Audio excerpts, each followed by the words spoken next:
आपके ऊपर प्रारब्ध है तो उसके लिए जीव को फिर जन्म लेना पड़ता है। और जन्म के समय और मृत्यु के समय जितना किसी जीवात्मा को पीड़ा होती है शायद किसी समय होता है। एक जीव को जैसे एक किसी शरीर में बिच्छू डंक मार ले और इतना पीड़ा होती है, उतना से 100 गुना अधिक पीड़ा हजारों बिच्छू के डंक मारने के समान एक जीव को जन्म के समय पीड़ा होती है। और उतने ही जब इसमें से प्राण जब निकलता है उस समय पीड़ा होती है। उस वेदना को वर्णन नहीं किया जा सकता, इतना कष्ट होता है। इसलिए उस कष्ट से बचाने के लिए श्री ठाकुर जी फिर इसको 84 लाख योनियों में आना न पड़े ये जन्म मरण के चक्कर में, इसलिए भगवान इसी जन्म में जिस जीव पर कृपा करते हैं तो भक्तों को और प्रारब्ध के अनुसार उसका जो कुछ पूर्व जन्म का अपराध रह गया है, कुछ कुकृत हुआ है उस जीव के द्वारा, उसको इसी जन्म में क्षय करा करके साफ सुथरा उसको धोकर स्नान करा करके अपने धाम में बुला लेते हैं। फिर उसको नहीं आना पड़ता है जन्म मरण के चक्कर में। तो रामचरितमानस एक ऐसा दिव्य ग्रंथ है कि जिस प्रारब्ध को ब्रह्मा जी भी नहीं मिटा सकते, भगवान भी नहीं मिटा सकते हैं, और उसी प्रारब्ध को हमारे गोस्वामी जी कहते हैं कि कोई रामचरितमानस में राम जी की जो वर्णित कथाएं हैं, इन कथाओं को अगर शांतचित्त होकर सुन ले तो सद्य उसके प्रारब्ध समाप्त हो जाते हैं, जितना प्रारब्ध है। दूसरा प्रारब्ध क्षय का विधान जो है संचित का, वो जीव को शरणागति से समाप्त होता है। किसी सदगुरु के शरण में जाकर आपने मंत्र दीक्षा ली तो मंत्र दीक्षा लेते ही जो ही सदगुरु आपके कर्ण विवर के माध्यम से हृदय में जब मंत्र प्रदान करते हैं, गुप्त मंत्र, उसी समय आपके कई जन्मों का जो पाप होता है वो सब जलकर राख हो जाता है शरणागति से। जिस दिन वह जीव जाकर किसी सदगुरु के शरण में गया और उसके गले में कंठी बांधी, तिलक, मंत्र, नाम, पंच संस्कार किया, तो पंच संस्कार होते ही उसके जितने पूर्व जन्म के कुछ कुकृत हुए थे, कर्म हुए थे, अशुभ कर्म, वो सभी पापों में वो जलाकर राख कर दिया जाता है। अब कुछ भी संचित नहीं रहा उसके पास। लेकिन उस जीव का जो प्रारब्ध बनकर आ गया है उसको भोगने के लिए फिर सदगुरु क्रियमान के सांचे में डाल देते हैं उसकी क्रिया को। अब तुम कथा कीर्तन सत्संग अच्छे अच्छे कार्य में मन को लगाओ। तो प्रारब्ध का दूसरा जो विधान है, या तो भगवत कथा अथवा सदगुरु शरणागति से प्रारब्ध क्षय हो जाता है। उसी हम लोग दुर्लभतम श्री राम कथा को 9 दिनों के लिए संकल्पित होकर के और सुनने के लिए विराजमान है। कल 120 दोहे पर हम लोगों ने कथा को विश्राम दिया।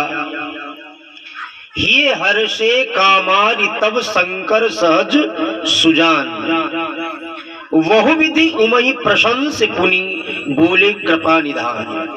वालकान 120 दुआ की क पर इसका आशय है कि जीवन में हमारे क्रिया से संत और सदगुरु प्रसन्न रहे, और सदगुरु और संतों की प्रसन्नता में ही हमारा परम आत्म कल्याण है।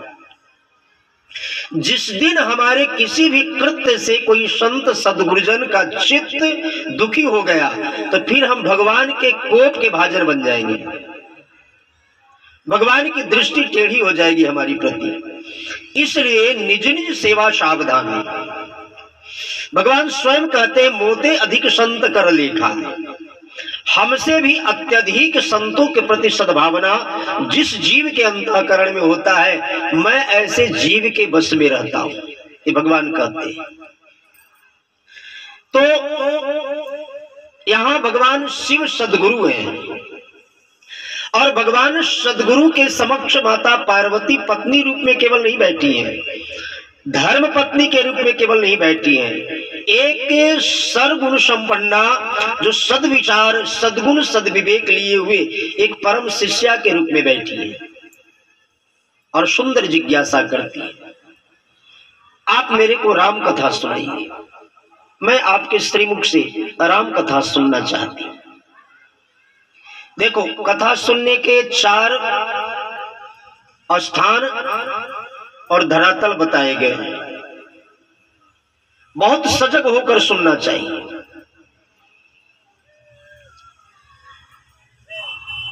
एक मैंने गुरुदेव से दृष्टांत सुना था।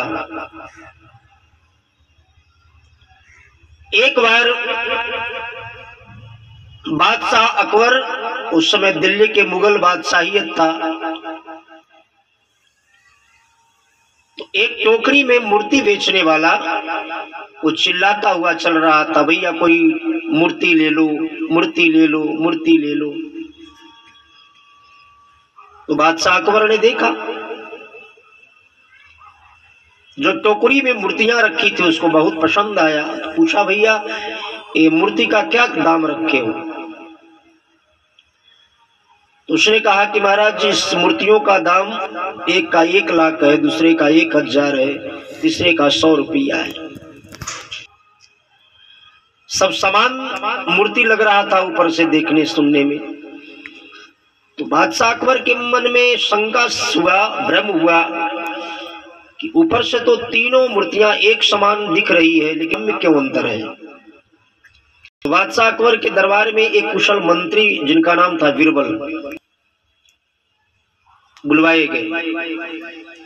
बादशाह अकबर ने कहा कि बीरबल, समस्या यह है कि तीनों मूर्तियां देखने में तो समान लगती है, लेकिन इसका दाम में अंतर क्यों है? बीरबल ने एक धागा मंगवाया, एक हाथ का, और जिस मूर्ति का दाम था 100 रुपया, उसके कान में धागा को पिरोया तो दूसरे कान से धागा निकल गया।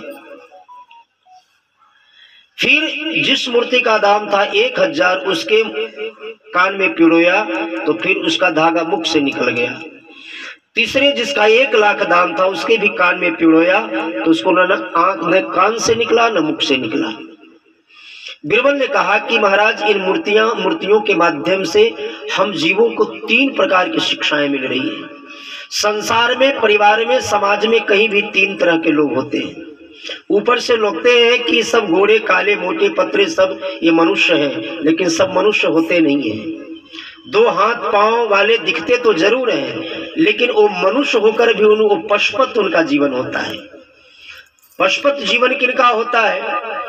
जो किसी सत्संग, कथा, कीर्तन, समाज में, बैठक में, गोष्ठी में जाते जरूर हैं, किसी की बात सुनते तो हैं, लेकिन उसको ग्रहण नहीं करते हैं चित्त में, इधर से सुनते हैं, इधर से सब निकाल देते हैं।